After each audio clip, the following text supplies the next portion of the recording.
இல்ல ரொம்ப நாள் குழந்தை இல்லாம இருக்குது அ அப்படின்னாக்கா, அதுக்கு காரணம் பேய்ங்கிறது ஒரு முட்டாள்தனமானது. இதுதான் பிற்போக்குத்தனமானது. அப்புறம் மத்தவங்க அந்த நாத்திகம் பேசுறவங்க பேசுறாங்கன்னா, ஏன் பேச மாட்டாங்க?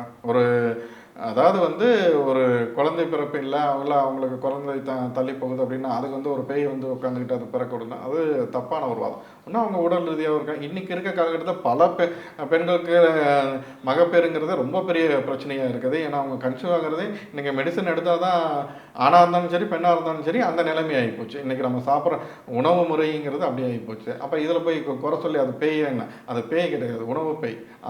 அத சரி செஞ்சாவே இங்க போதும். இத போய் இது கூட கனெக்ட் பண்றதுங்கிறது ஒரு தேவையில்லாத எந்த ஒரு விஷயமா இருந்தாலுங்க. இப்போ உனக்கு என்ன இப்போ நீங்க குழந்தை பாக்கியம் இல்லைங்கிற, மத்தபடி வீட்ல கஷ்டங்கிற, இல்ல ஒரு மாந்திரீகத்தால பாதிப்புங்கிற, இல்ல வீட்ல எந்த நேரமும் வறுமையும், நோய் நொடியும் இதா இருக்கு, நிம்மதி இல்லாம இருக்கு, கணவன் மனைவிக்குள்ள பிரச்சனை அப்படின்னாக்க, நீ அதாவது நீ என்ன இஷ்ட தெய்வத்த என்ன வேணாலும் நீ வணங்கு. அது போக உன்னோட குலதெய்வத்த மெயினா நீ கும்பிட ஆரம்பி. அது போக இஷ்ட தெய்வம் நீ என்ன வேணாலும் கும்பிடு. நான் சொல்றது வழிகாட்டுறது என்னன்னா, வராகிய வீட்ல வாங்கி வச்சு வழிபாடு பண்ண ஆரம்பி. காலையில 5 மணிக்கு விளக்கேத்து. நீ எப்பேற்பட்ட ஒரு மாந்திரீகன தேடியோ, ஒரு கோயிலுக்கு தேடியோ நீ ஓட வேண்டியதே இல்ல. ஒரு 48 நாள், அதிகபட்சம் 90 நாள். நீ ஒரு 5 மணிக்கு காலையில 5 மணிக்கு விளக்கேத்திட்டு, நீ அவங்க முன்னாடி உட்காந்து ஒரு 5 நிமிஷம் தியானம் பண்ணு. உன்னோட வாழ்க்கைங்கிறது ஒரு 11 நாள்ல மாற ஆரம்பிக்கும்.